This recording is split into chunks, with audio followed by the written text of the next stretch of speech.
तो गाइस जब मेरे बोर्ड के एग्जाम्स थे तब कुछ ज़्यादा उम्मीदें नहीं थी, बिकॉज प्री बोर्ड्स में मैं अराउंड 4 से 5 सब्जेक्ट्स में फेल हो चुका था लिटरली। एंड फिर बोर्ड्स में ना घर वालों को कुछ ज़्यादा उम्मीद बची थी, ना मुझे खुद को बची थी, या टीचर्स वगैरह को, तो वो तो छोड़ ही चुके थे उम्मीद। ठीक है, फिर बोर्ड के एग्जाम्स होते हैं बीच में, जो प्री बोर्ड्स और बोर्ड्स के बीच में जो गैप था 2 हफ्ते का, उसमें थोड़ा बहुत पढ़ाई करी, फिर बोर्ड्स में पढ़ाई करी, और फिर रिजल्ट आया तो पता लगा कि ठीक है। तो इंग्लिश के बारे में अगर मैं बात करूं तो मैंने ऐसा क्या किया कि मैं वो प्री बोर्ड्स के उस तरीके से मैं यहाँ तक पहुँचा, और फिर उसके बाद मतलब ऐसा नहीं कि मैंने टॉप ही कर लिया पूरे डिस्ट्रिक्ट में है ये वो, बट ठीक है, मेरे नंबर अराउंड 94-95 आए थे इंग्लिश लिटरेचर में। And how can you score these या इससे भी ज़्यादा। तो मैं कुछ अपनी स्टोरी बताऊंगा, मैं सिर्फ ये बताऊंगा मैंने क्या किया था, तुम्हारे सीनियर्स के लिए वर्क किया था, आई होप कि तुम्हारे लिए भी वर्क करे।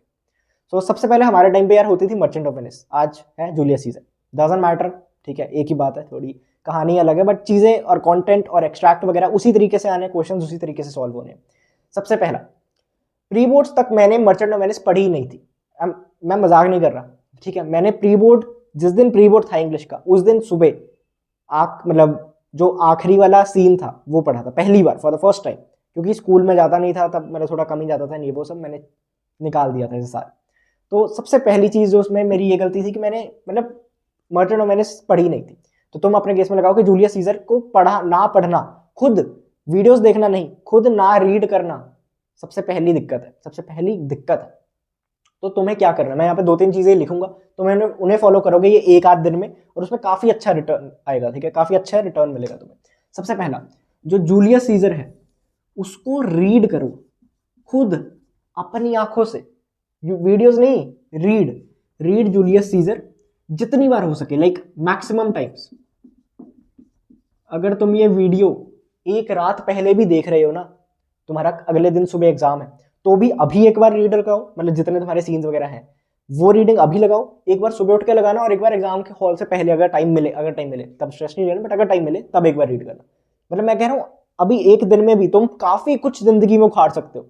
पर उसमें भी सबसे पहले क्या करना है, तुम्हें जूलियस सीजर को रीड करना मैक्सिमम टाइम्स पॉसिबल। अगर उससे पहले देख रहे हो तो रीडिंग लगाओ, अगर तुम्हारे पास एक दिन है तो सुबह, दोपहर, शाम, सोने से पहले 3 बार रीडिंग मारनी है, और तेज तेज हो जाती है, पहली बार पढ़ने में टाइम लगता है, बाद में हो जाती है। ये चीज मुझे बहुत हेल्प करी, क्योंकि वहां पे जाके ना कीवर्ड्स फिर ऐसे ही अटकते दिमाग में। यूट्यूब पे वीडियोस देखना बहुत अच्छी बात है, मैंने खुद डाली है, ठीक है, वो तुम्हें समझाने के लिए कि मतलब क्या है, कहानी फ्लो कैसे कर रही है, बट तुम सिर्फ वो देख के एग्जाम में जाओगे तो पॉसिबल है मार्क्स आ जाए, बट हमने रिस्क नहीं लेना। हमें वहां पे कीवर्ड्स दिमाग में आने चाहिए कि अच्छा ये एक्सट्रैक्ट इसने बोला और ये कीवर्ड है, ठीक है, कीवर्ड्स के ही नंबर आएंगे ना। तो जूलियस सीजर को रीड करो, सबसे पहली टिप मेरी यही। मर्चेंट ऑफ वेनिस मैंने रीडिंग नहीं करी थी प्री बोर्ड में, चलो वो तो जो होना था हुआ, पर बोर्ड से पहले मैं इतना बता सकता हूँ कि बोर्ड से पहले मैंने कोई राइटिंग प्रैक्टिस ज़्यादा नहीं करी थी, थोड़ी बहुत करी थी वो मैं बताता हूँ, बट बाकी कुछ ऐसा नहीं किया था मर्चेंट ऑफ वेनिस के लिए। लेकिन मैंने रीडिंग बहुत बार लगा ली थी, 2 दिन की छुट्टी थी आई गेस, तो वो 2 दिन में मैंने मतलब 6 बार तो पढ़ी थी जितने भी हमारे सीन्स थे, तो 3-3 बार ऐसे करके, और एक बार सुबह थोड़ी रीडिंग मारी थी, तो 6 से 7 बार। तो तुम्हें जितना टाइम है मतलब ये करना, because this will help you a lot. दूसरी चीज, ये जो तुम्हारी ट्रेजर टेस्ट की बुक है, ठीक है, इसमें तुम्हारे 5 पॉइंट्स है, और 5-5 जैसे 10 चैप्टर्स है बेसिकली तुम्हें, ठीक है, शॉर्ट स्टोरीज, और मैं अगर पॉइंट्स को मिला दूं तो ये जो 10 हैं, ये भैया कैसे करना है, भैया इनकी भी रीडिंग मारनी है। हाँ, सुन लेना, जो ये पॉइंट्स हैं, ठीक है, प्रोज या जो भी, चलो ठीक है, हम आईसीएसई वाले हम पॉइंट्स नहीं बोलते, एनीवे, ठीक है, ये जो है ना, इनको ध्यान से पढ़ना है। जैसे मैंने कहा ना इसकी रीडिंग मारनी है, तो इसकी भी रीडिंग्स मारो, इसकी रीडिंग मारो, साथ में इसका जो थीम होता है, ठीक है, ये ना एक, तुम्हारे पास अगर बुक है तो वेल एंड गुड, नहीं तो एक पेपर पे लिख के रख लो, नहीं तो जो भी है रीडिंग करो, साथ साथ में उसके नीचे ही नोट है या कुछ भी ऐसे करके, थीम जो है वो 1-2 क्वेश्चन आने ही आने, ठीक है, वो थीम तुमने याद कर लिया, तुमने दो जितनी बार पढ़ रहे हो तुम साथ में वो भी देख रहे हो, और ऐसे 1-2 क्वेश्चन जो बेसिक वाले क्वेश्चन होते हैं कि थीम क्या है, क्या क्या मतलब सेंटेंस फॉर्मेशन जो करी है, वो सब चीजें मतलब कैसे यूज किया। तो पॉइंट्स का यही है, जूलियस सीजर में तुम्हें रीडिंग लगानी है, और पॉइंट्स में भी तुम्हें रीडिंग मारनी है, लेकिन रीडिंग के साथ साथ क्वेश्चंस करने। इसमें तुम थीम कर लो, या बेटर के क्वेश्चन में थीम भी आ जाएगा, तो क्वेश्चन आंसर इस पे इधर ज्यादा फोकस करना। क्यों? क्योंकि पॉइंट जो है ना वो है तो एक पेज की होगी, 2 पेज की होगी, बट उसका मेन रस जो है उसके क्वेश्चन में छिपा है। जो तुम्हारी शॉर्ट स्टोरीज है, ठीक है, शॉर्ट स्टोरीज, इनमें क्या करें, देखो मैं तुम्हें बता रहा हूँ टाइम कैसे मैनेज करना है। सबसे ज़्यादा टाइम अगर रीडिंग पे देना है वो जूलियस सीजर की रीडिंग पे देना है, उससे कम टाइम पोइम की रीडिंग को देना है, उसमें तो वैसे टाइम लगेगा भी नहीं, और उसके बाद क्वेश्चन आंसर्स करना है इनके। शॉर्ट स्टोरीज का क्या करना है, 5 जो है, देखो वैसे तो इंटरेस्टिंग है काफी, ठीक है, पहली बार मैंने पढ़ी थी मुझे बड़ा मजा आया था, तुम्हारे इस बार सिलेबस में काफी अच्छी अच्छी है, ठीक है। एलिवेटर में वो बच्चे के साथ क्या होता है, वो होता तो कुछ नहीं, मतलब उसके दिमाग में जो भी होता है, और फिर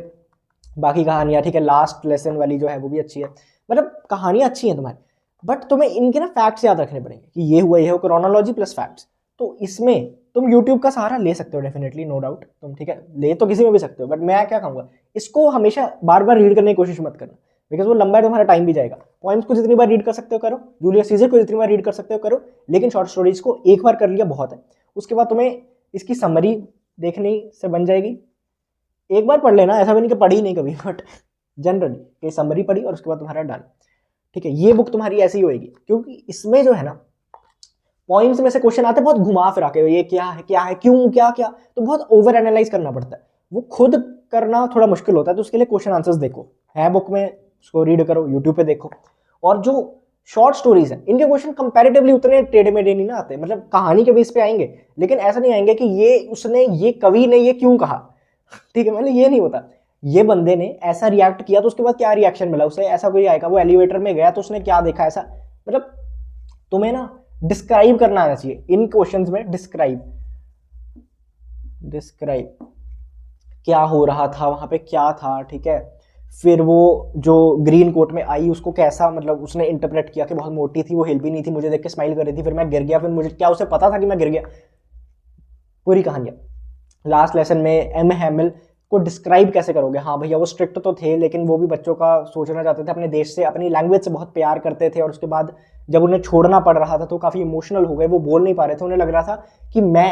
अपना सब कुछ झोंक दूं, अपना सब कुछ सिखा दूं आज बच्चों को, लेकिन बच्चे सीख नहीं पाएंगे। उन्हें भी अपने आप को गिल्ट होने लगा कि मैं बच्चों को एक बार काम पे भेज देता था, मतलब कि मेरा घर का काम कर दो, ये वो कर दो, मैं नहीं कर पा रहा, तो ये बच्चे सीख नहीं पाए मेरी गलती की वजह से, मतलब वो ऐसे तुम कह सकते हो, ठीक है।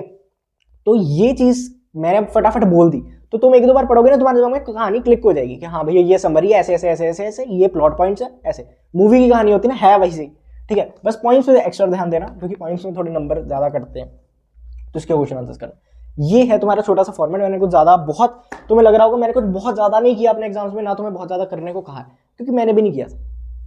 अगर मैंने बहुत अलग चीजें करी होती तो मैं तुम्हें बता देता, लेकिन ट्रस्ट मी, मैंने मर्चेंट ऑफ वेनिस की रीडिंग्स लगाई थी जितनी हो सके, ठीक है, जूलियस सीजर की तुम्हें रीडिंग्स लगानी है। दूसरी चीज, क्या भैया इसके एक्सट्रैक्ट वगैरह करने हैं, वो बाद में, मैं कह रहा हूं पहले ये, फिर ये, फिर ये, उसके बाद वो करना, समझ रहे हो क्या, पहले ये देखो, अब टाइम है तो बंदा दुनिया जहान की चीजें पढ़ ले, मैं कह रहा हूँ लीस्ट अमाउंट ऑफ टाइम में सबसे ज्यादा टाइम इसकी रीडिंग पे देना है, फिर पॉइंट्स पे देना है, पॉइंट्स के क्वेश्चन आंसर्स पे, और इसकी समरी देखने में, ठीक है। उसके बाद टाइम बचे तो डेफिनेटली एक्सट्रैक्ट करने, बाकी सब वो तो चीजें तुम्हें पता ही है। और कंटेंट की कमी नहीं है, ट्रस्ट में। कमेंट्स आते हैं जैसे भी आते हैं ना कि ये कराना है, वो करना, वो कर, कंटेंट की कमी नहीं है, तुम जहां से भी देख सकते हो ना, देखो देखो, मैंने खुद जूलियस सीजर की वीडियोस अपलोड कर रखी है, ठीक है, मैं डिस्क्रिप्शन में लिंक भी दे दूंगा, लेकिन अगर तुम वो देख चुके हो, तुमने रिवीजन करी हुई है उससे, तो दोबारा देखने का पॉइंट नहीं है, तुम्हें रीडिंग्स लगानी है जितनी जूलियस सीजर की लगा सकते हो, ठीक है। सो मेरा ही नुकसान है व्यूज वगैरह में, but I would strongly suggest you, क्योंकि मुझे इससे हेल्प हुई समझने के लिए, वीडियोस मैंने अपनी तरफ से पूरी मेहनत लगा के बनाई है, लेकिन लाइन बाय लाइन पढ़ने से जो स्वाद आता है ना, वो स्वाद अलग ही है, ठीक है। तो this is for this video, I hope तुम्हें कुछ हेल्प मिली हो। बहुत क्रिएटर्स हैं यूट्यूब पे, ठीक है, बहुत अच्छे अच्छे टीचर्स हैं, मैं तो कुछ भी नहीं, मतलब मेरे से बहुत तगड़े तगड़े टीचर्स यूट्यूब पे पढ़ा रहे हैं। इंग्लिश फॉर ऑल हो गया, सर तरुण निपानी हो गया, क्लैरिफाई नॉलेज हो गया, और सुधीर, स्टडी विद सुधीर, मतलब बहुत चैनल्स हैं, ये तो मैंने कुछ नाम लिए, और भी होंगे, ठीक है। जिससे तुम्हारी ट्यूनिंग बैठती है तुम पढ़ो, पर पढ़ना जरूरी है, ठीक है, और मजे से पढ़ना जरूरी है। तो this is it, I hope तुम्हें हेल्प हुई हो। चलो नमस्ते, पढ़ो, ऑल द बेस्ट।